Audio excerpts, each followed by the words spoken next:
ಫಸ್ಟ್ನೇದಾಗಿ CDPಯಲ್ಲಿ ಶಿಶು ವಿಕಾಸ ಮತ್ತು ಬೋಧನಾಶಾಸ್ತ್ರ, ಇದರಲ್ಲಿ ಚಾಪ್ಟರ್ಸ್ಗಳು ಬರುತ್ತೆ. ಫಸ್ಟ್ನೇ ಚಾಪ್ಟರ್ ಶಿಶು ವಿಕಾಸ, ಚೈಲ್ಡ್ ಡೆವಲಪ್ಮೆಂಟ್.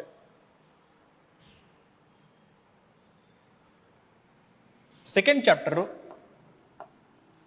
ಸಾಮಾಜೀಕರಣದ ಪ್ರಕ್ರಿಯೆಗಳು ಅಥವಾ ಪ್ರೊಸೆಸ್ ಆಫ್ ಸೋಷಿಯಲೈಸೇಷನ್. ಇಲ್ಲಿ ಥರ್ಡ್ ಚಾಪ್ಟರು ಶಿಶು ಕೇಂದ್ರಿತ ಪ್ರಗತಿಶೀಲ ಶಿಕ್ಷಣದ ಪರಿಕಲ್ಪನೆಗಳು ಅಂತೇಳಿ, ಇಂಗ್ಲಿಷಲ್ಲಿ child centred and progressive education concepts. Fourth chapter ಆಗಿ ಸಾಮಾಜಿಕ ರಚನೆಯಲ್ಲಿ ಲಿಂಗತ್ವ, ಜೆಂಡರ್ ಇನ್ ಸೋಷಿಯಲ್ ಸ್ಟ್ರಕ್ಚರ್. ಇದಾದ ಮೇಲೆ ಫಿಫ್ತ್ ಚಾಪ್ಟರ್ ಬರೋದು ಮೌಲ್ಯಮಾಪನ ಅಥವಾ ಅಸೆಸ್ಮೆಂಟ್ ಅಂತ, ಮೌಲ್ಯಮಾಪನ ಅಥವಾ ಅಸೆಸ್ಮೆಂಟ್ ಅಂತ ಹೇಳಿ. ಇದಾದ ಮೇಲೆ ಸಿಕ್ಸ್ತ್ ಚಾಪ್ಟರ್ ಬರೋದು ಸಮನ್ವಯ ಶಿಕ್ಷಣದ ಪರಿಕಲ್ಪನೆ ಮತ್ತು ವಿಶೇಷ ಅಗತ್ಯವುಳ್ಳ ಮಕ್ಕಳನ್ನು ಅರ್ಥೈಸಿಕೊಳ್ಳುವುದು, ಅಂದರೆ concept of inclusive education and understanding child with special needs. ಇದಾದ್ಮೇಲೆ 7ನೇ ಚಾಪ್ಟರ್ ಬಂದ್ಬಿಟ್ಟು ಕಲಿಕೆ ಮತ್ತು ಬೋಧನಾಶಾಸ್ತ್ರ, ಲರ್ನಿಂಗ್ ಅಂಡ್ ಪೆಡಗಾಜಿ. ಇದಾದ್ಮೇಲೆ ಲಾಸ್ಟ್ ಚಾಪ್ಟರ್ ಬೋಧನೆ ಹಾಗೂ ಕಲಿಕೆಯ ಮೂಲತತ್ವಗಳು, ಅಂದರೆ basic principles of teaching and learning.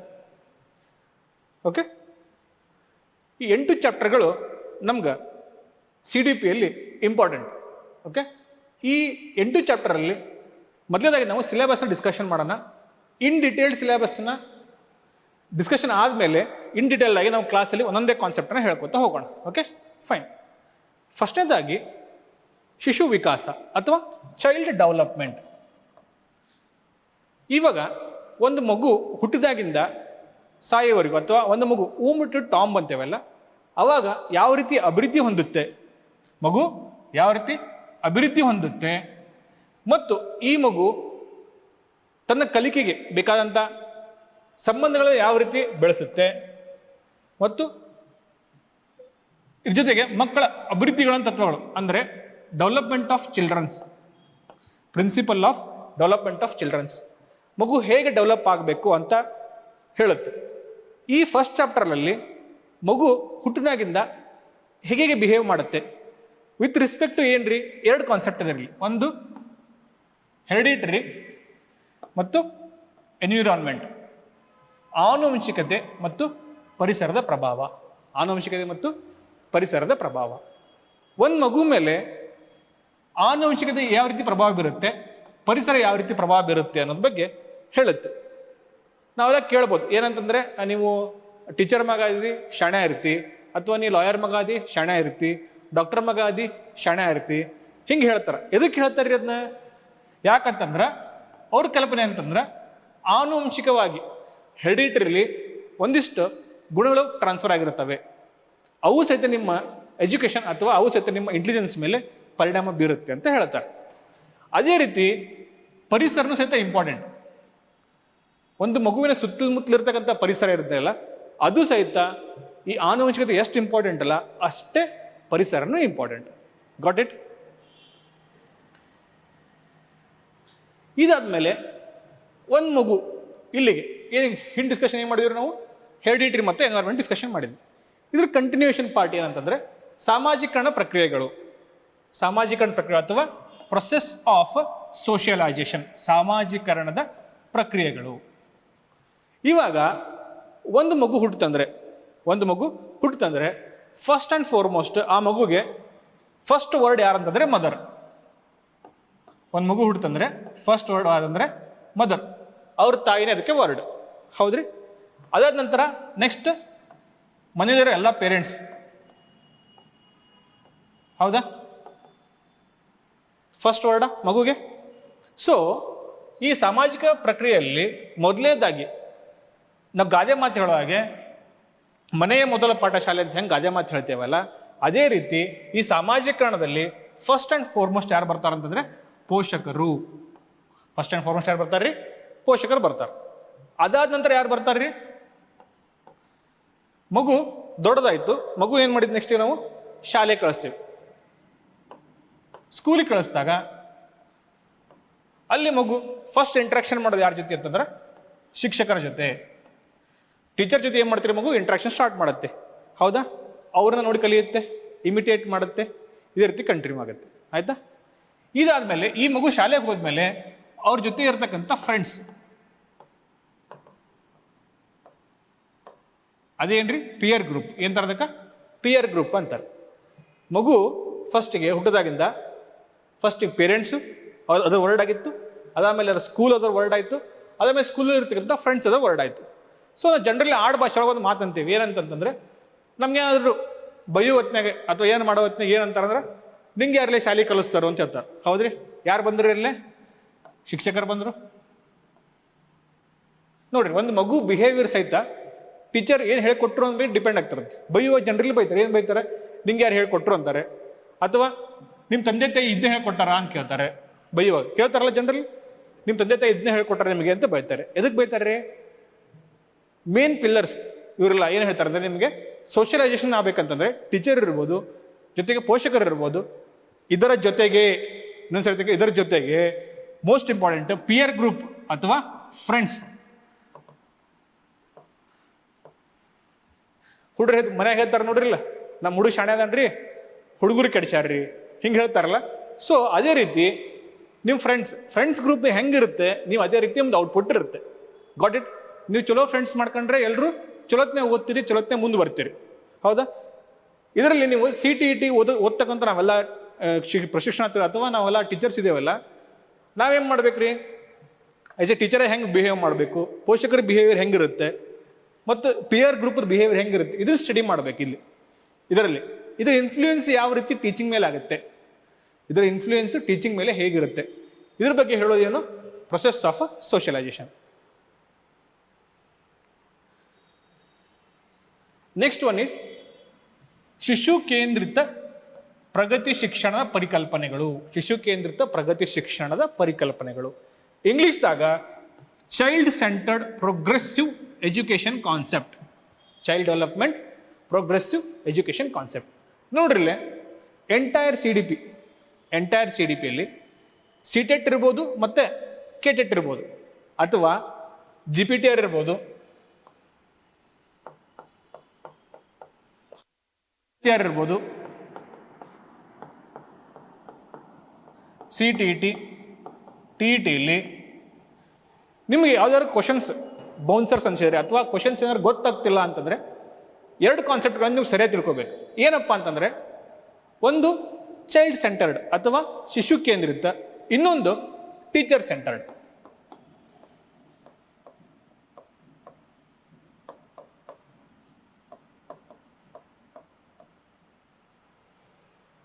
ನಾವೆಲ್ಲರೂ ಟೀಚರ್ಸ್ ಆಗಕ್ಕೆ ಹೊರಟಿರೋದ್ರಿಂದ ಯಾವುದೇ ಕ್ವಶನ್ ಬಂದ್ರು ಸಹಿತ ಅದನ್ನ ಎರಡು ರೀತಿ ಥಿಂಕ್ ಮಾಡ್ರಿ. ಗೊತ್ತಾಯ್ತಾ? ಯಾವ ರೀತಿ ಎರಡು ರೀತಿ ಥಿಂಕ್ ಮಾಡ್ತೀರಾ ಅಂತಂದ್ರೆ, ಫಸ್ಟಿಗೆ ಈ ಕ್ವಶನಲ್ಲಿ ಚೈಲ್ಡ್ ಸೆಂಟರ್ಡ್ ಆಗಿ ಥಿಂಕ್ ಮಾಡಬೇಕು ಅಥವಾ ಟೀಚರ್ ಸೆಂಟರ್ಡ್ ಆಗಿ ಥಿಂಕ್ ಮಾಡಬೇಕು. ಹೆಂಗಂತಂದ್ರೆ, ನೀವು ಎಕ್ಸಾಮಲ್ಲಿ ಕೂತಾಗ ಎರಡು ರೀತಿ ರೋಲ್ ಪ್ಲೇ ಮಾಡಬೇಕು. ಒಂದು ರೋಲು ಆಸ್ ಎ ಸ್ಟೂಡೆಂಟು, ಇನ್ನೊಂದು ರೋಲು ಆಸ್ ಎ ಟೀಚರ್ ಮಾಡಬೇಕು. ಗೊತ್ತಾಯ್ತು ರೀ? ಹೆಂಗ್ರಿ? ಒಂದು ಕ್ವಶನ್ ಬಂತಪ್ಪ ಅಂತಂದ್ರೆ ಅದರಲ್ಲಿ ನಾವು ಫಸ್ಟ್ಗೆ ಸ್ಟೂಡೆಂಟಾಗಿ ಥಿಂಕ್ ಮಾಡಬೇಕು. ಓ, ಹಿಂಗೂ ಮಾಡಬಹುದಾ, ಒಬ್ಬ ಒಳ್ಳೆ ಸ್ಟೂಡೆಂಟಾಗಿ ಥಿಂಕ್ ಮಾಡಬೇಕು. ಅದಾದಮೇಲೆ ಇನ್ನೊಂದು ಆಸ್ ಎ ಟೀಚರಾಗಿ ಥಿಂಕ್ ಮಾಡಬೇಕು. ಎಕ್ಸಾಂಪಲ್ ಹೇಳಬೇಕಂದ್ರೆ, ಒಂದು ಕ್ವಶನ್ ಕೊಟ್ಟಿದ್ದಾರೆ, ಅದರಲ್ಲಿ ಒಂದು 4 ಆಪ್ಷನಲ್ಲಿ ಒಂದು ಆಪ್ಷನ್ ಏನಿದೆ ಅಂತಂದ್ರೆ, ಮಕ್ಕಳಿಗೆ ಹೊಡೆದು ಬಡದು ಕಲಿಸ್ಬೇಕು ಅಥವಾ ಮಕ್ಕಳಿಗೆ ಪನಿಷ್ಮೆಂಟ್ ಮಾಡಬೇಕು ಅಂತ ಇದೆ. ಟ್ರೂಲಿ ಸ್ಪೀಕಿಂಗ್, ಮಕ್ಕಳಿಗೆ ಪನಿಷ್ಮೆಂಟ್ ಕೊಡಬಾರ್ದು. ಓಕೆ, ಅದಕ್ಕಾಗಿ ನಾವು ಅದನ್ನ ಡಿಲೀಟ್ ಮಾಡಬೇಕು. ಅದನ್ನ ಯಾವ ರೀತಿ ಡಿಲೀಟ್ ಮಾಡಬೇಕು? ಟೀಚರ್ ಸೆಂಟರ್ಡ್ ಆಗಿ ಡಿಲೀಟ್ ಮಾಡಬೇಕು. ಆಮೇಲೆ ಟೀಚಿಂಗ್ ಪ್ರೊಸೆಸ್ಸಲ್ಲಿ ಮಕ್ಕಳಿಗೆ ಯಾವ್ದು ಇಷ್ಟ ಅನ್ನೋ ಕತೆ ಹೇಳೋದ್ರ ಮೂಲಕ ಇರ್ಬೋದು, ಅಥವಾ ಏನಾದ್ರು ಇನೋವೇಟಿವ್ ಐಡಿಯಾಸ್ ಮೂಲಕ ಅವರಿಗೆ ಟೀಚಿಂಗ್ ಮಾಡೋದಿರ್ತೈತಿ. ಅವಾಗ ಮಕ್ಕಳಿಗೆ ಅಂಡರ್ಸ್ಟ್ಯಾಂಡ್ ಆಗಬೇಕು. ಆ ರೀತಿ ಕ್ವಶನ್ಸ್ ಬಂದಾಗ ನಾವು ಚೈಲ್ಡ್ ಸೆಂಟರ್ಡ್ ಆಗಿ ಕೆಲಸ ಮಾಡಬೇಕು. ಸೊ ನೀವು ಯಾವುದಾದ್ರು ಎರಡು ರೋಲ್ ಪ್ಲೇ ಮಾಡಬೇಕು ಕ್ವಶನ್ಸ್ ಬಂದಾಗ. ನೆನಪಿರಲಿ, ಆಲ್ಮೋಸ್ಟ್ 80% ಆಫ್ ದ ಕ್ವಶನ್ಸ್ನಲ್ಲಿ ನೀವು ಎರಡು ರೋಲ್ ಪ್ಲೇ ಮಾಡಲೇಬೇಕು. ಒಂದು ಟೀಚರ್ ಸೆಂಟರ್ಡು, ಒಂದು child centred. Depending on the question ನೀವು ರೋಲ್ ಪ್ಲೇ ಮಾಡ್ಕೊಂತ ಆನ್ಸರ್ಸ್ ಮಾಡಬೇಕು. Got it? ಇದರಲ್ಲಿ ಈ CTP ಜರ್ನಿಯಲ್ಲಿ ಮೇನ್ ಆಗಿ 3 ಜನ ಬರ್ತಾರೆ. ಫಸ್ಟ್ನೇದ್ದು ಪ್ಯಾಜೆ ಬರ್ತಾರೆ, ಎರಡನೇದು ಕೋಲ್ಬರ್ಗ್ ಬರ್ತಾರೆ, ಮೂರನೇದು ವೈಗಾಸ್ಕಿ ಬರ್ತಾರೆ. ಪ್ಯಾಜೆ, ಕೋಲ್ಬರ್ಗ್ ಅಂಡ್ ವೈಗಾಸ್ಕಿ, ಈ 3 ಜನ ಅದರಲ್ರಿ. ಈ 3 ಜನದ ಮೇಲೆ ಏನಾಕೈತೆ ಅಂತಂದ್ರೆ CDP ಇಲ್ಲಿ ಕಾನ್ಸೆಪ್ಟ್ ಕ್ಲಿಯರ್ ಹಾಕೊಂಡು ಬರುತ್ತೆ. ನೀವು ಆ್ಯಕ್ಚುಲಿ ಈಗ ಅಂತಂದರೆ ಟೀಚರ್ ಆಗಿ ಏನು ಮಾಡಬೇಕು ಅಂತ ಇರೋದು, ಇಲ್ಲಿ ಕಲಿಯೋದೇನು ಎಕ್ಸ್ಟ್ರಾ ಇಲ್ಲ, ಕಲಿಯೋದು ಯಾವುದು ಎಕ್ಸ್ಟ್ರಾ ಇಲ್ಲ. ಟೀಚರ್ ಆಗಿ ನೀವು ಯಾವ ರೀತಿ ಎಕ್ಸ್ಪ್ರೆಸ್ ಮಾಡಬೇಕು, ಯಾವ ರೀತಿ ಇಂಟ್ರ್ಯಾಕ್ಟ್ ಮಾಡಬೇಕು, ಇದನ್ನು ಹೇಳ್ಕೊಡೋದು ಯಾವಂತಂದರೆ CDP. ಇದರಲ್ಲಿ ನೀವು ಕಲಿಯೋದಕ್ಕಿಂತನೂ ಹೇಗೆ ಕಲಿಸ್ಬೇಕು, ಮಕ್ಕಳಿಗೆ ಯಾವ ರೀತಿ ಅಂಡರ್ಸ್ಟ್ಯಾಂಡ್ ಮಾಡಿಸ್ಬೇಕು ಅನ್ನೋದು ಇಂಪಾರ್ಟೆಂಟ್. Got it? ಅದ್ರ ಬಗ್ಗೆನೇ ಇಲ್ಲಿ ಕನ್ಸ್ಟ್ರಕ್ಟಿವ್ ಪರ್ಸ್ಪೆಕ್ಟಿಸಮ್ ಅಥವಾ ರಚನಾತ್ಮಕವಾದವನ್ನು ಹೇಳ್ತಾರೆ. ಯಾವ ರೀತಿ ಕನ್ಸ್ಟ್ರಕ್ಟಿವ್ ಇರಬೇಕು, ಯಾವ ರೀತಿ ರೀಸನಿಂಗ್ ಮಾಡಬೇಕು, ಯಾವ ರೀತಿ ನಾವು ಕಡಖಂಡಿತ ತೆಗೆದು ಹಾಕಬೇಕು, ಇದ್ರ ಬಗ್ಗೆ ಹೇಳ್ತಾರೆ. ಇದ್ರ ಮೇಲೆ ಮತ್ತು ವಿಮರ್ಶನಾತ್ಮಕ ದೃಷ್ಟಿಕೋನ, ಕ್ರಿಟಿಕಲ್ ಪರ್ಸ್ಪೆಕ್ಟಿವ್, ವಿಮರ್ಶೆ ಮಾಡಬೇಕು. ಅದೇ ಒಂದು ಕಾನ್ಸೆಪ್ಟ್ ಕೊಟ್ಟರೆ, ಜಸ್ಟ್ ಒಂದು ಪೆನ್ ಕೊಟ್ಟರೆ ಪೆನ್ನಿನ ಬಗ್ಗೆ ವಿಮರ್ಶೆ ಮಾಡಬೇಕು. ಹೇಗಿದೆ, ಯಾಕಿದೆ, ಹೇಗಿದೆ, ಇವೆಲ್ಲ ಡಿಫ್ರೆಂಟ್ ಆ್ಯಂಗಲಲ್ಲಿ ಥಿಂಕ್ ಮಾಡಬೇಕು. ಇದನ್ನ ಥಿಂಕ್ ಮಾಡಿಕೊಂಡು ಅದನ್ನು ಯಾವ ರೀತಿ ಕೋರಿಲೇಟ್ ಮಾಡ್ತೇವಲ್ಲ ಅದನ್ನು ಹೇಳೋದೇನು critical perspective. Got it? Next ಇದರ ಭಾಗವಾಗಿ ಯಾವುದು ಶಿಶು ಕೇಂದ್ರಿತ ಭಾಗವಾಗಿ ಇನ್ನೊಂದು ಇಂಪಾರ್ಟೆಂಟ್ ಅಂದರೆ ನಮಗೆ ಇಂಟೆಲಿಜೆನ್ಸ್. ಇನ್ನೊಂದು ಇಂಪಾರ್ಟೆಂಟ್ ಯಾವುದು? ಇಂಟೆಲಿಜೆನ್ಸ್. ಅದಕ್ಕೆ ಬುದ್ಧಿಮತ್ತೆಯ ಅಂತ ಕರಿತೀವಿ. ಇಂಟೆಲಿಜೆನ್ಸಲ್ಲಿ ಮಲ್ಟಿಪಲ್ ಡೈಮೆನ್ಷನ್ಸ್ ಇದೆ. ಇಂಟೆಲಿಜೆನ್ಸಲ್ಲಿ ಏನಿದೆ? ಮಲ್ಟಿಪಲ್ ಡೈಮೆನ್ಷನ್ಸ್ ಇದೆ. ಯಾವ ರೀತಿ ಇದೆ, ಹೇಗೆ ಡೈಮೆನ್ಷನ್ಸ್ ಇದೆ ಅದನ್ನ ಮುಂದ್ಗಡೆ ನೋಡೋಣ. ಯಾವಾಗ ನಾವು ಸಿಲೆಬಸ್ ಡಿಟೇಲ್ ಆಗಿ ಹೇಳ್ಕೊಂಡು ಹೋಗ್ತೀವಲ್ಲ ಅವಾಗ ವಿಚಾರ ಮಾಡೋಣ. ಇದರಲ್ಲಿ ಸ್ಟನ್ನರ್ ಬರ್ತಾನೆ. ಇದರಲ್ಲಿ ಮೇನ್ ಇಂಪಾರ್ಟೆಂಟ್ ಅಂತಂದ್ರೆ IQ ಮತ್ತು EQ. IQ ಮತ್ತು EQ, ಇಂಟೆಲಿಜೆನ್ಸ್ ಕ್ವೋಷಂಟ್ ಮತ್ತು emotional quotient. Got it? Next ಇದಾದ್ಮೇಲೆ 4th ಚಾಪ್ಟರ್ ಬಂದ್ಬಿಟ್ಟು ಜೆಂಡರ್ ಇನ್ ಸೋಷಿಯಲ್ ಸ್ಟ್ರಕ್ಚರ್ ಅಥವಾ ಸಾಮಾಜಿಕ ರಚನೆಯಲ್ಲಿ ಲಿಂಗತ್ವ. ನಮ್ದು ಫಸ್ಟ್ ಸ್ಪೆಷಲಿ ಇಂಡಿಯಾದ ಏನಿದೆ ಅಂತಂದ್ರೆ ಮೇಲ್ ಡಾಮಿನೇಟೆಡ್ ಸೊಸೈಟಿ ಇದೆ. ಹೌದ್ರಿ? ಪುರುಷ ಪ್ರಧಾನವಂತ ಸೊಸೈಟಿ ನಮ್ದು. ಈ ಪುರುಷ ಪ್ರಧಾನ ಸೊಸೈಟಿಯಲ್ಲಿ ನಾವು ಹೆಣ್ಮಕ್ಳಿಗೆ ಏನು ಮಾಡ್ಬೇಕಂದ್ರೆ ಎಜುಕೇಶನ್ ಕೊಡಬೇಕು. ನಮಗೊಂದು ಸ್ಕೀಮ್ ಗೊತ್ತಿರ್ಬೋದು, ಬೇಟಿ ಪಡಾವೋ, ಬೇಟಿ ಬಚಾವೋ, ಬೇಟಿ ಪಡಾವೋ ಸ್ಕೀಮ್ ಎಲ್ಲ ಗೊತ್ತಿದೆ. ಓಕೆ, ಅದೇ ರೀತಿ ನಾವು ಅದನ್ನ ಇನ್ಕ್ಲೂಸಿವ್ ಮಾಡ್ಕೊಂಡಿದ್ದೇವೆ. ಯಾವ ರೀತಿ ಮಾಡಿದ್ದೀವಿ? ಜೆಂಡರ್ ರೋಲ್ಸ್ ಏನು, ಲಿಂಗಗಳ ಪಾತ್ರ ಒಂದೆದ್ದು, ಆಮೇಲೆ ಲಿಂಗ ತಾರತಮ್ಯ ಶಿಕ್ಷಣದಲ್ಲಿ ಇರಬಾರ್ದು. ಲಿಂಗ ತಾರತಮ್ಯ ಶಿಕ್ಷಣದಲ್ಲಿ ಇರಬಾರ್ದು, ಜೆಂಡರ್ ಬಯಾಸ್ ಇರಬಾರ್ದು. ನೀವು ಶಿಕ್ಷಕರಾಗ್ಲಿಕ್ಕೆ ಹೊಂಟಿದ್ದೀರಾ, ನೀವು ಯಾವುದೇ ರೀತಿ ಇದು ಹೆಣ್ಣು ಮಗು ಮಾಡೋ ಕೆಲಸ ಅಲ್ಲ, ಇದು ಗಂಡು ಮಗು ಮಾಡೋ ಕೆಲಸ ಅಲ್ಲ, ಈ ರೀತಿ ಯಾವುದೇ ರೀತಿ ಬಯಾಸಿಂಗ್ ಇರಬಾರ್ದು. ನಿಮಗೆ ಅಡ್ವಾನ್ಸ್ಲಿ ಬಯಾಸಿಂಗ್ ಇರಬಾರ್ದು. ಯಾವುದೇ ಕೆಲಸ ಇರಲಿ ಇಬ್ಬರಿಗೆ ಕೊಟ್ಟು ನೋಡ್ಬೇಕು, ಯಾರು ಮಾಡ್ತಾರೋ ಅವ್ರಿಗೆ ಎಕ್ಸೆಪ್ಟ್ ಮಾಡಬೇಕು. ಬಟ್ ಇಟ್ ಅದೇ ರೀತಿ ಈ ಲಿಂಗ ತಾರತಮ್ಯವನ್ನ ಜೊತೆಗೆ ಎದಕ್ಕಿರಬೇಕಪ್ಪ ಅಂತಂದ್ರೆ diversity in class room maintain ಮಾಡಲಿಕ್ಕೆ. ಕ್ಲಾಸ್ ರೂಮಲ್ಲಿ ಡೈವರ್ಸಿಟಿ ಮೇಂಟೈನ್ ಮಾಡಬೇಕು. ಕ್ಲಾಸ್ ರೂಮಲ್ಲಿ ವೈವಿಧ್ಯತೆ ಇರಬೇಕು. ಕ್ಲಾಸ್ ರೂಮಲ್ಲಿ ವೈವಿಧ್ಯತೆ ಇರಬೇಕು. ನಾವು ಇಂಡಿಯಾ ಅಂತೀವಿ ಯುನಿಟಿ ಅಂಡ್ ಡೈವರ್ಸಿಟಿ ಅಂತ ಇಂಡಿಯಾದ್ದು ಟ್ಯಾಗ್ಲೈನ್ ಐತೆ, ಹೌದಾ? ಅದೇ ರೀತಿ ಒಂದು ಕ್ಲಾಸ್ ರೂಮ್ ಅಂತಂದ್ರೆ ಅಷ್ಟು ಯುನಿಟಿ ಇರಬೇಕು, ಅಷ್ಟೇ ಡೈವರ್ಸಿಟಿ ಇರಬೇಕು. ಹೌದ್ರಿ? ಎಲ್ಲ ರೀತಿಯ ಸ್ಟೂಡೆಂಟು ಇರಬೇಕು, ಎಲ್ಲ ಸಮಾಜದ ವಿದ್ಯಾರ್ಥಿಗಳು ಇರ್ಬೋದು. ಇಲ್ಲೇ ನೋಡ್ರಿ, ಕ್ಯಾಸ್ಟ್ ಇರ್ಬೋದು, ಜೆಂಡರ್ ಇರ್ಬೋದು, ಕಮ್ಯುನಿಟಿ ಇರ್ಬೋದು, ರಿಲಿಜನ್ ಇರ್ಬೋದು, ಎಲ್ಲರೂ ಸಹಿತ ಇರಬೇಕು. ಇದೇ ಡೈವರ್ಸಿಟಿ. ಲೈಕ್ ನಮ್ಮ ಇಂಡಿಯಾ ಹೇಳ್ತೇವಲ್ಲ ಯುನಿಟಿ ಅಂಡ್ ಡೈವರ್ಸಿಟಿ ಅಂತ ಹೇಳ್ತೇವಲ್ಲ, ಅದೇ ರೀತಿ ಕ್ಲಾಸ್ ರೂಮ್ ಸಹಿತ ಯುನಿಟಿ ಇನ್ ಡೈವರ್ಸಿಟಿ ಇರಬೇಕು. ಅವಾಗ ಏನಾಗುತ್ತೆ, ನಮಗೆ ಒಬ್ಬರ ಕಡೆಯಿಂದ ಒಂದೊಂದು ಕಾನ್ಸೆಪ್ಟ್, ಹೊಸ ಕಾನ್ಸೆಪ್ಟ್ಗಳು ಬರ್ತವೆ. ಆ ಎಲ್ಲ ಕಾನ್ಸೆಪ್ಟ್ ಜೊತೆಗೂಡಿ ಒಂದು ಹೊಸದಾಗಿ ಕಾನ್ಸೆಪ್ಟ್ ರೆಡಿ ಆಗುತ್ತೆ. Got it? ಆಮೇಲೆ ಅದೇ ಇನ್ಕ್ಲೂಡಿಂಗ್ ಲ್ಯಾಂಗ್ವೇಜಸ್, ಅದೇ ಬೇರೆ ಬೇರೆ ರೀತಿಯಿಂದ ಬೈಲಿಂಗ್ವಿಲ್ ಇರುತ್ತೆ. ಈಗ ನಾವು ಎಕ್ಸಾಂಪಲ್ ಹೇಳ್ಕೊಂಡ್ರೆ ನಾವು ಕನ್ನಡ ಮತ್ತು ಇಂಗ್ಲೀಷ್ 2 ಲ್ಯಾಂಗ್ವೇಜ್ ಹೇಳ್ತಿದ್ದೀವಿ. ಇದೇ ರೀತಿ ಬೇರೆ ಬೇರೆ ಲ್ಯಾಂಗ್ವೇಜ್ ಇರುತ್ತೆ. ಎಲ್ಲ ಲ್ಯಾಂಗ್ವೇಜ್ ಇನ್ಕಲ್ಕೇಟ್ ಮಾಡಿಕೊಂಡು ಕ್ಲಾಸ್ ರೂಮನ್ನು ಕಂಟಿನ್ಯೂ ಮಾಡೋದು. Got it?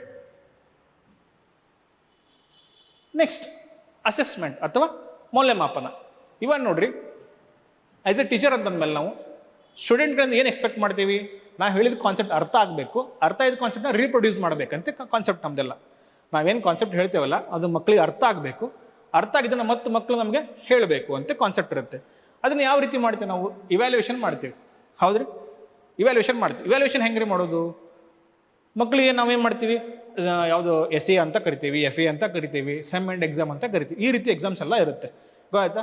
ಅದನ್ನು ಯಾವ ರೀತಿ ಕಂಡಕ್ಟ್ ಮಾಡಬೇಕು, ಯಾವಾಗ ಕಂಡಕ್ಟ್ ಮಾಡಬೇಕು, ಯೂನಿಟ್ ಟೆಸ್ಟ್ ಯಾವಾಗ ಕಂಡಕ್ಟ್ ಮಾಡಬೇಕು, ಯೂನಿಟ್ ಟೆಸ್ಟ್ ಎಷ್ಟು ಮಾರ್ಕ್ಸ್ ಇರಬೇಕು, ಯೂನಿಟ್ ಟೆಕ್ಸ್ಟ್ನ ಪ್ಯಾಟರ್ನ್ ಹೆಂಗಿರಬೇಕು, ಆಮೇಲೆ ಈಸಿ, ಮಾಡರೇಟ್, ಡಿಫಿಕಲ್ಟ್ ಈ ಮೂರು ಇರಬೇಕು. ಒಂದು ಪೇಪರ್ ತೊಗೊಂಡ್ರೆ ನಾವು ಈಸಿ, ಮಾಡರೇಟ್, ಡಿಫಿಕಲ್ಟ್ ಈ ಮೂರನ್ನು ಹೊಂದ್ಕೊಂಡಿರ್ಬೇಕು ಒಂದು ಪೇಪರ್. ಅದನ್ನ ಡಿಸೈನ್ ಮಾಡೋದು ಹೆಂಗೆ ಅಂತ ಹೇಳ್ಕೊಡೋ ಚಾಪ್ಟರ್ ಯಾವುದಂತಂದ್ರೆ ಮೌಲ್ಯಮಾಪನ ಅಥವಾ ಅಸೆಸ್ಮೆಂಟ್. ಈ ಅಸೆಸ್ಮೆಂಟ್, ಮೌಲ್ಯಮಾಪನ ಅಸೆಸ್ಮೆಂಟ್ ಆದಮೇಲೆ ಅದನ್ನ ಯಾವ ರೀತಿ ನಾವು ಡಿಸ್ಪ್ಲೇ ಮಾಡ್ಬೇಕು ರಿಸಲ್ಟ್ನ, ಮಾಡರೇಟ್ ಹುಡುಗರು ಹೆಂಗೆ ಅವ್ರಿಗೇನು ಹೇಳಬೇಕು, ಆಮೇಲೆ ದೊಡ್ಡದಂತ ಹುಡುಗರಿಗೆ ಏನು ಹೇಳಬೇಕು, ಶಾಣೆ ಹುಡುಗರಿಗೆ ಏನು ಹೇಳಬೇಕು, ಇದ್ರ ಬಗ್ಗೆ ಹೇಳ್ಕೊಡೋದು ಅಂತಂದ್ರೆ ಮೌಲ್ಯಮಾಪನ. ಗೊತ್ತಾತ್ರಿ? ಅದಕ್ಕೆ ಅಂತ ನಾವು ಫೀಡ್ಬ್ಯಾಕ್ ಅಂತೇವೆ. ಏನಂತ ನಾವು ಫೀಡ್ಬ್ಯಾಕ್ ಅಂತೇವೆ. ಇಲ್ಲಿ ಮೌಲ್ಯಮಾಪನ ಜೊತೆಗೆ ಇನ್ನೊಂದು ಏನು ಬರುತ್ತೆ ನಾವು ಅಂದ್ರೆ ಫೀಡ್ಬ್ಯಾಕ್ ಅಂತ ಯೂಸ್ ಮಾಡ್ತೇವೆ.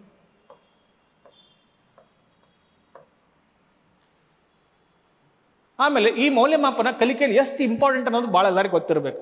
ಮನುಷ್ಯನ ಬೈತೀರಿ ಹಂಗ ಯಾವನ್ಲೇವ ಇದು ಕಂಡಿಡದವ, ಎಕ್ಸಾಮ್ ಕಂಡಿಡದವ ಅಂತ ಬೈತಿರ್ತೀರಿ. ಬಟ್ ಅಷ್ಟು ಇದ್ರೂ ಸಹಿತ ಈ ಮೌಲ್ಯಮಾಪನ ಅಥವಾ ಇವ್ಯಾಲ್ಯೂಯೇಷನ್ ಅನ್ನೋದು ಏನಿದೆಲ್ಲ ಭಾಳ ಇಂಪಾರ್ಟೆಂಟ್ ನಮ್ಮ ಲೈಫಲ್ಲಿ. Got it? ಈ ಅಸೆಸ್ಮೆಂಟು ಮತ್ತೆ ಕಲಿಕೆ, ಮೌಲ್ಯಮಾಪನ ಮತ್ತು ಕಲಿಕೆ ಮತ್ತು ಲರ್ನಿಂಗ್ ಔಟ್ಕಮ್ಸ್ ಅಥವಾ ನೀವೇನು ಕಲ್ತಿರಲ್ಲ ಅದರ ಔಟ್ಕಮ್ ಏನು ಬಂತು, ಅವೆರಡರ ನಡುವೆ ರಿಲೇಷನ್ಗೆ ಏನಂತೀವಿ ನಾವು ಮೌಲ್ಯಮಾಪನ ಅಂತೀವಿ. ನಾವೇನು ಕಲಿಸಿದ್ವಿ ಆಸ್ ಎ ಟೀಚರ್, ನಾವೇನು ಕಲಿಸಿದ್ವಿ, ನೀವೇನು ಕಲ್ತ್ರಿ, ನೀವೇನು ಕಲ್ತು ಅದನ್ನ ರೀಪ್ರೊಡ್ಯೂಸ್ ಮಾಡಿದ್ರಿ. ನಾವು ಕಲಿಸಿದ್ದು, ನೀವು ಕಲ್ತಿದ್ದು ಮತ್ತು ಕಲ್ತು ನೀವೇನು ರೀಪ್ರೊಡ್ಯೂಸ್ ಮಾಡಿದ್ರಲ್ಲ, ಇದು ಅಷ್ಟು ಫುಲ್ ಸೆಟ್ಟಿಗೆ ಏನಂದ್ರೆ ರಿಲೇಷನ್ ಇರುತ್ತೆ. ಕಲಿಕೆ ಮೌಲ್ಯಮಾಪನಕ್ಕೆ ರಿಲೇಷನ್ ಇರುತ್ತೆ. ಗೊತ್ತಾಯ್ತ್ರಿ? ಆಮೇಲೆ ಅಸೆಸ್ಮೆಂಟು ಮತ್ತು ಲರ್ನಿಂಗು ಈಗ ಆಯ್ತಂಗೆ ಕೇಳ್ರಿ. ಅಸೆಸ್ಮೆಂಟು ಮತ್ತು ಲರ್ನಿಂಗ್ ಎರಡು ಏನಂದ್ರೆ ಕಂಟಿನ್ಯೂಯಸ್ ಆ್ಯಂಡ್ ಕಂಪರೆನ್ಸಿವ್ ಇರ್ತಾರೆ. ಎರಡು ಏನ್ರಿ ಇವು?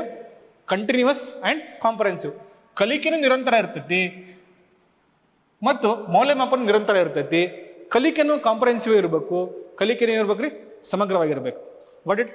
ಲರ್ನಿಂಗ್ ಇರ್ಬೋದು ಮತ್ತು ವ್ಯಾಲ್ಯೂಷನ್ ಇರ್ಬೋದು. ಇವೆರಡು ಏನಂತಂದ್ರೆ ಕಂಟಿನ್ಯೂಸ್ ಪ್ರೊಸೆಸ್ಸು ಹೌದು, ಕಾಂಪರೆನ್ಸಿವ್ ಪ್ರೊಸೆಸ್ಸು ಹೌದು. Got it? ಆಮೇಲೆ ಈ ಇವ್ಯಾಲ್ಯೂಯೇಷನ್ ಮಾಡೋದ್ರಿಂದ ಏನು ಕಂಡು ಬರುತ್ತೆ ನಮಗೆ ಅಂದ್ರೆ ಮಕ್ಕಳ ಪ್ರೋಗ್ರೆಸ್ ಏನಾಗುತ್ತೆ, ಪ್ರಗತಿ ಏನಾಗಿದೆ ಮಕ್ಕಳದು. ಪ್ರೋಗ್ರೆಸ್ ರಿಪೋರ್ಟ್ ಕೊಡ್ತಿರಲ್ರಿ last sem end year end ಮುಗಿದ ಮೇಲೆ. ಡಿಪೆಂಡ್ಸ್ ಆನ್ ಏನ್ರಿ ಅದು ಪ್ರಗತಿ ಮೇಲೆ ಅಥವಾ ಪ್ರೋಗ್ರೆಸ್ ಏನಾಗ್ತಿದೆ ಅನ್ನೋ ಬಗ್ಗೆ ಡಿಸ್ಕಷನ್ ಮಾಡ್ಕೊತಾ ಹೋಗ್ತೀವಿ. A+, B+, ಎಲ್ಲ ಕೊಡ್ತೇವಲ್ಲ, ಇವೇಂದ್ರೆ ಪ್ರೋಗ್ರೆಸ್ ಕಾರ್ಡ್. ಅದಕ್ಕೆ ಅಂತಾರೆ ಪ್ರೋಗ್ರೆಸ್ ಕಾರ್ಡ್ ಅಂತಾರೆ. ಗೊತ್ತಾ? ಈ ಮಕ್ಕಳಿಗೆ ನೆಕ್ಸ್ಟ್ ಪ್ರೋಗ್ರೆಸ್ ಹೆಂಗೆ ಮಾಡಬೇಕು, ದೊಡ್ಡ ವಿದ್ಯಾರ್ಥಿಗಳಿಗೆ ಫೀಡ್ಬ್ಯಾಕ್ ಕೊಟ್ಟು ನೀವು ಇದನ್ನ ಮಾಡಪ್ಪ ಅಂತ ಹೇಳಬೇಕು. ಗೊತ್ತಾ? ಆಮೇಲೆ ಮಕ್ಕಳಿಗೆ ಎಲ್ಲಕ್ಕಿಂತ ಇಂಪಾರ್ಟೆಂಟು ನಾವು ಕಲಿಸಿದ್ದು ಮಕ್ಕಳ ಡೆವಲಪ್ಮೆಂಟ್ಗೆ ಏನು ಯೂಸ್ ಆಯಿತು. ಆ್ಯಸ್ ಎ ಟೀಚರ್ ಆಗಿ ನಾವು ಏನು ಕಲಿಸ್ತೇವಲ್ಲ ಅದು ಮಕ್ಕಳಿಗೆ ಡೆವಲಪ್ಮೆಂಟಿಗೆ ಏನು ಯೂಸ್ ಆಯಿತು ಅದು ಇಂಪಾರ್ಟೆಂಟ್ ಭಾಳ. Got it? ಅದ್ರ ಜೊತೆಗೆ ಮಕ್ಕಳ ಕ್ರಿಟಿಕಲ್ ಥಿಂಕಿಂಗ್, ವಿಮರ್ಶನಾತ್ಮಕ ಚಿಂತನೆ, ಮಕ್ಕಳು ಯಾವ ರೀತಿ ವಿಮರ್ಶೆ ಮಾಡ್ತಾರೆ, ಅದ್ರ ಬಗ್ಗೆ ಚಿಂತನೆ ಹೆಂಗೆ ಮಾಡ್ತಾರೆ, ಒಂದು ಕಾನ್ಸೆಪ್ಟ್ ಕೊಟ್ಟಿರೋದ್ರ ಲೆಫ್ಟ್ ರೈಟ್ ಏನು ಕೇಳ್ತಾರೆ, ಇದು ಹೆಂಗೆ ಬಂತ್ರಿ, ಯಾಕೆ ಬಂತ್ರಿ, ಇವೆಲ್ಲ ಕೇಳ್ತಾರಲ್ಲ, ಅದು ಸಹಿತ ಇಂಪ್ರೂವ್ ಆಗಬೇಕು.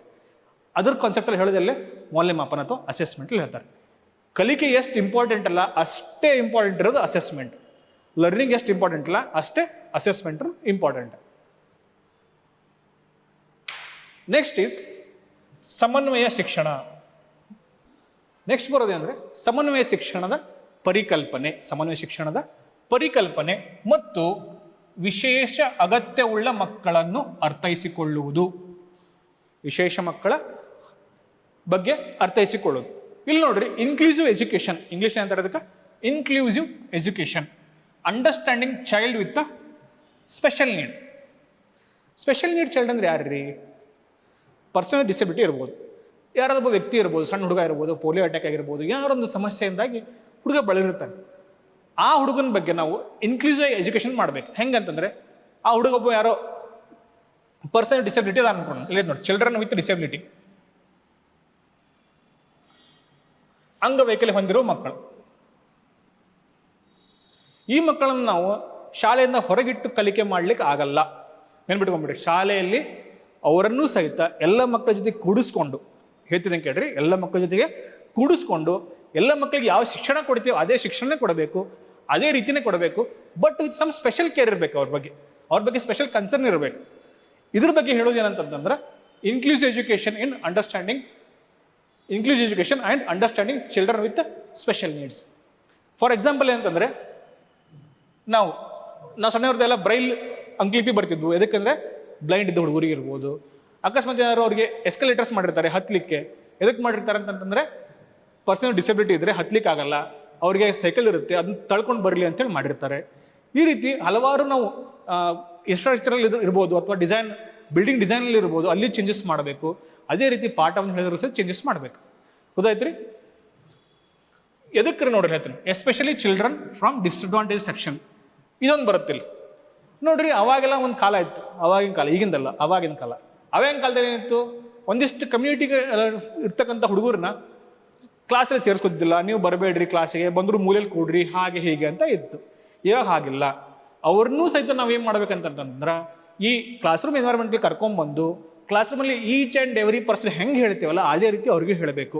ಇಲ್ಲಿದೆ ನೋಡ್ರಿ, ಹಿಂದುಳಿದ ಸಮುದಾಯದ ಮಕ್ಕಳು.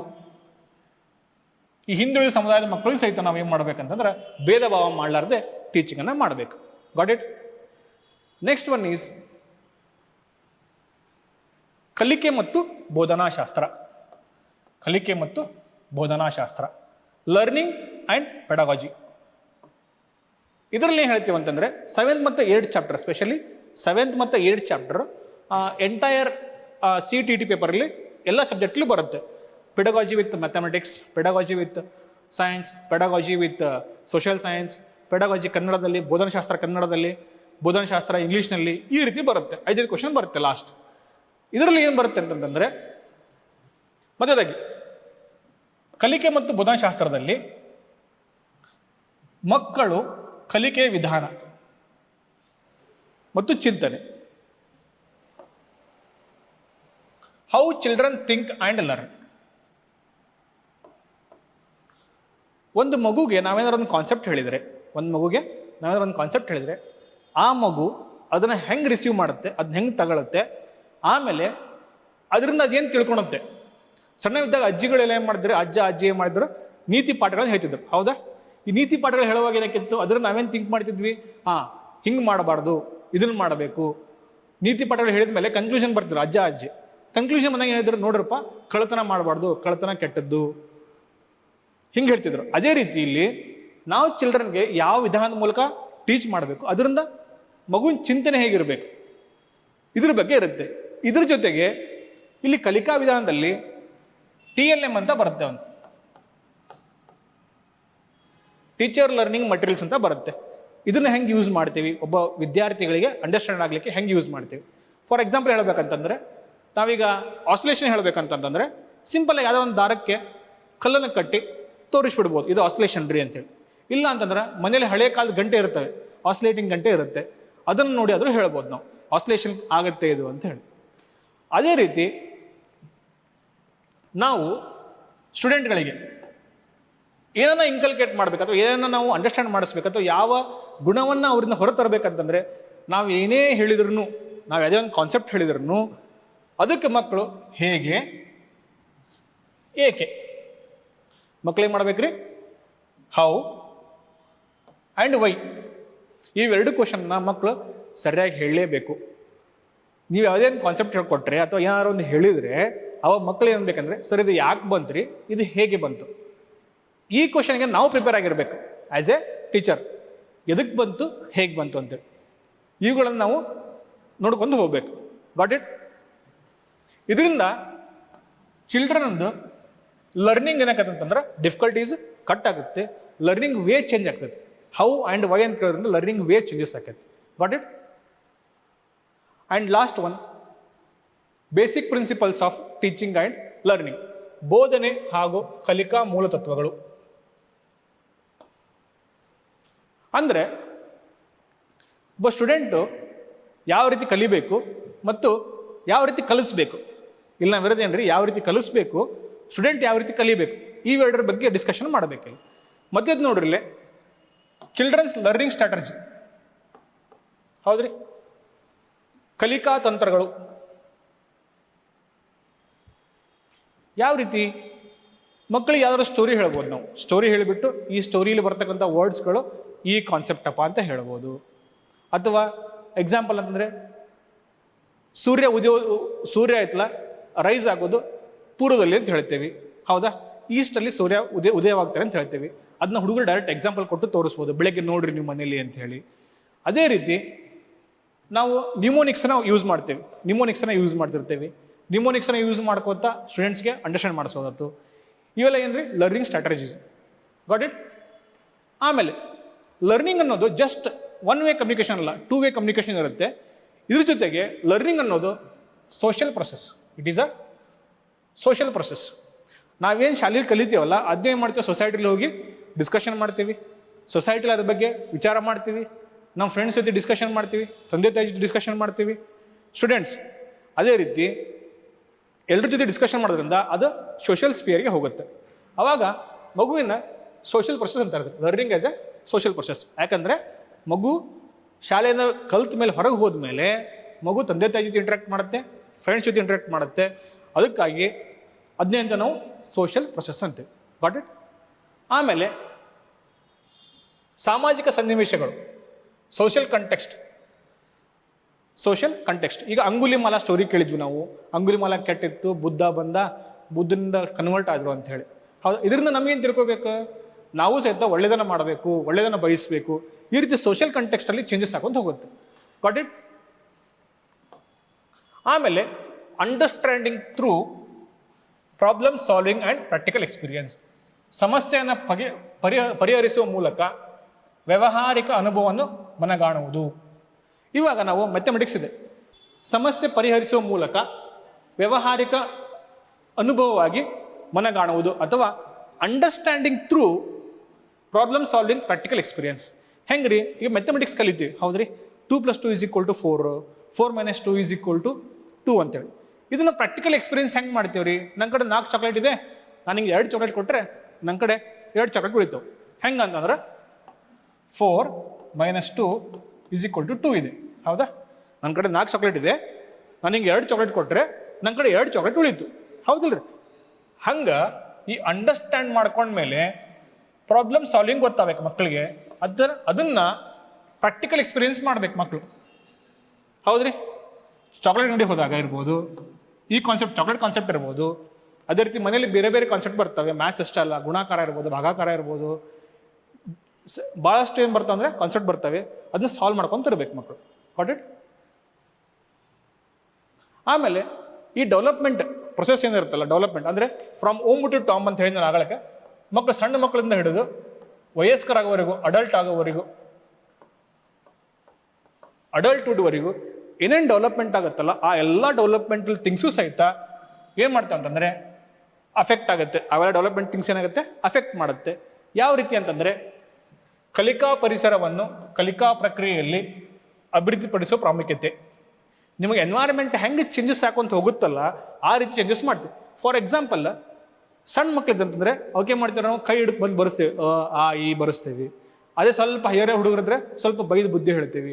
ಅದೇ ಡಿಗ್ರಿ ಕಾಲೇಜ್ ಹುಡುಗರಿದ್ರೆ ಡಿಗ್ರಿ ಕಾಲೇಜ್ ಹುಡುಗರಿಗೆ ಏನು ಹೇಳಂಗಿಲ್ಲ, ನಿಮ್ಮಷ್ಟಕ್ಕೆ ನೀವೇ ಓದಬೇಕು, ನಿಮ್ಮಷ್ಟಕ್ಕೆ ನೀವೇ ಮಾಡಬೇಕು, ಆ ರೀತಿ ಹೇಳ್ತೇವಲ್ಲ. ಹಾಗೆ ಏನಂತಂದ್ರೆ ಕಲಿಕೆಯಲ್ಲಿ ಯಾವ ರೀತಿ ಚೇಂಜಸ್ ಹಾಕೊಂಡು ಹೋಗುತ್ತೆ ಅದ್ರ ತಕ್ಕಂತೆ ಪರಿಸರ ಚೇಂಜ್ ಆಗಬೇಕು. ಸಣ್ಣ ಮಕ್ಕಳಿಗೆ ಕುಂದಿರಿಸಿ ಚಂದ ಹೇಳಬೇಕು, ಸ್ವಲ್ಪ ದೊಡ್ಡ ಮಕ್ಕಳಿಗೆ ತಿಳಿಸಿ ಹೇಳಬೇಕು. ಅದೇ ಡಿಗ್ರಿ ಕಾಲೇಜ್ ಹುಡುಗರಿಗೆ ನಿಮ್ಮಷ್ಟಕ್ಕೆ ನೀವು ಓದಿರಪ್ಪ, ನಮ್ಮಷ್ಟಕ್ಕೆ ನಾವು ಹೇಳ್ತೀವಿ. ಏನೋ ಡಿಸ್ಕಷನ್ ಅಂದರೆ ಡಿಸ್ಕಷನ್ ಮಾಡಿ ಕಾನ್ಸೆಪ್ಟ್ ಅಂತ ಹೇಳ್ತೇವೆ. Got it? ಇದರಲ್ಲಿ ಒನ್ ಆಫ್ ದ ಇಂಪಾರ್ಟೆಂಟ್ ಅಂತಂದರೆ ಮೋಟಿವೇಶನ್ ಟು ದ ಚಿಲ್ಡ್ರನ್ಸ್. ಮಕ್ಕಳಿಗೆ ಮೋಟಿವೇಟ್ ಮಾಡಬೇಕು. ಮಕ್ಕಳಿಗೆ ಮಾಡಬೇಕು, ಮೋಟಿವೇಟ್ ಮಾಡಬೇಕು. ಇದರಲ್ಲಿ 2 ಟೈಪ್ ಮೋಟಿವೇಶನ್, ಒಂದು ಇಂಟರ್ನಲ್ ಮೋಟಿವೇಶನ್, ಒಂದು ಎಕ್ಸ್ಟರ್ನಲ್ ಮೋಟಿವೇಶನ್.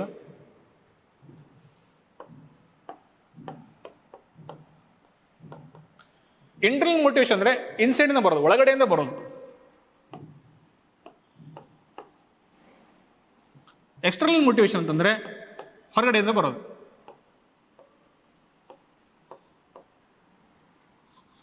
ಫಾರ್ ಎಕ್ಸಾಂಪಲ್, ಇವಾಗ ನಾನು ನಿಮಗೆ ಏನು ಹೇಳ್ತೇನೆ ಅಂತಂದರೆ CTET ಕ್ಲಿಯರ್ ಮಾಡಿರಿ, CTET ಕ್ಲಿಯರ್ ಮಾಡಿರಿ, ನೆಕ್ಸ್ಟ್ GPTR ಎಕ್ಸಾಮ್ ಇದೆ, ಹೈಸ್ಕೂಲ್ ಎಕ್ಸಾಮ್ ಇದೆ, ಯೂಸ್ ಆಗುತ್ತೆ ಅಂತ ಹೇಳ್ತೇನೆ. ಇದೇನು ಎಕ್ಸ್ಟರ್ನಲ್ ಮೋಟಿವೇಶನ್. ಇದೇನ್ರಿ ಇದು ಎಕ್ಸ್ಟರ್ನಲ್ ಮೋಟಿವೇಶನ್. ಆದ್ರೆ ನೀವು CTET ಬರ್ತಿದೆ, ಎಕ್ಸಾಮ್ ಇದೆ, ಹೈಸ್ಕೂಲ್ ಎಕ್ಸಾಮ್ ಇದೆ, GPTR ಎಕ್ಸಾಮ್ ಇದೆ, ನಾ ಸ್ಕೋರ್ ಮಾಡಬೇಕು, 90+ ಮಾಡಬೇಕು, 120+ ಮಾಡಬೇಕು, 130+ ಮಾಡ್ಕೊಂಡು ನೀವೇ ಅನ್ಕೋತಿರಲ್ಲ. ಇದೇನ್ರಿ ಇದು ಇಂಟರ್ನಲ್ ಮೋಟಿವೇಶನ್. ಸೊ ಇಲ್ಲಿ ಇಂಟರ್ನಲ್ ಮೋಟಿವೇಶನ್ ಜಾಸ್ತಿ ಪ್ರಿಫರ್ ಆಗುತ್ತೆ compare to external motivation. External motivation 1 day 2 day ಅಷ್ಟೇ ಇರುತ್ತೆ. Internal motivation long the period ಇರುತ್ತೆ. ಗೊತ್ತಾಯ್ತಾ?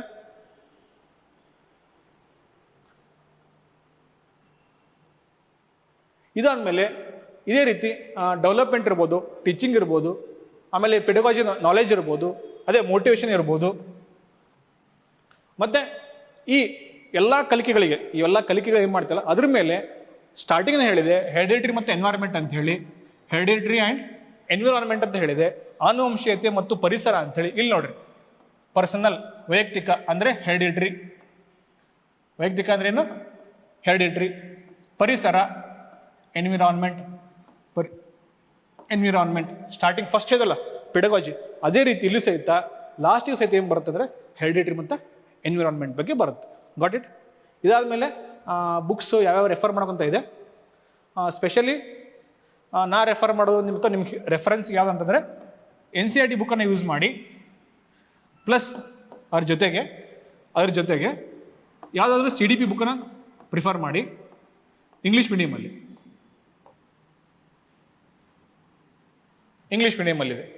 ಅದೇ ರೀತಿ ಕನ್ನಡದಲ್ಲಿ ಏನಿದೆ ಇರೋದು ಒಂದೇ ಬುಕ್ಕು, ಯಾವುದಂದರೆ ಶೈಕ್ಷಣಿಕ ಮನೋವಿಜ್ಞಾನ. ನೆನಪಿರಲಿ, ಶೈಕ್ಷಣಿಕ ಮನೋವಿಜ್ಞಾನ. ಇವ್ರು ಇನ್ನೊಂದು ಬುಕ್ ಇದೆ, ಅದು ಬೇಡ.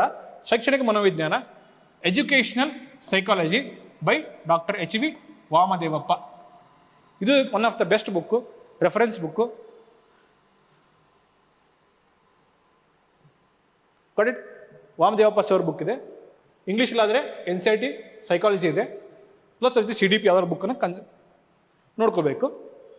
ಇದಾದಮೇಲೆ ಇಲ್ಲಿವರೆಗೆ ಹೇಳಿದ್ದು ಸಿಲೆಬಸ್ ಡಿಸ್ಕಷನ್ ಆಯಿತು. ಇದ್ರ ಬಗ್ಗೆ ಡೀಟೇಲಾಗಿ ಡಿಸ್ಕಷನ್ ಬೇಕಂದರೆ ನೆಕ್ಸ್ಟ್ ನಾವು ಕಂಟಿನ್ಯೂಸ್ ಕ್ಲಾಸನ್ನು ಮಾಡ್ತೀವಿ, ಅಲ್ಲಿ ಸಿಗೋಣ.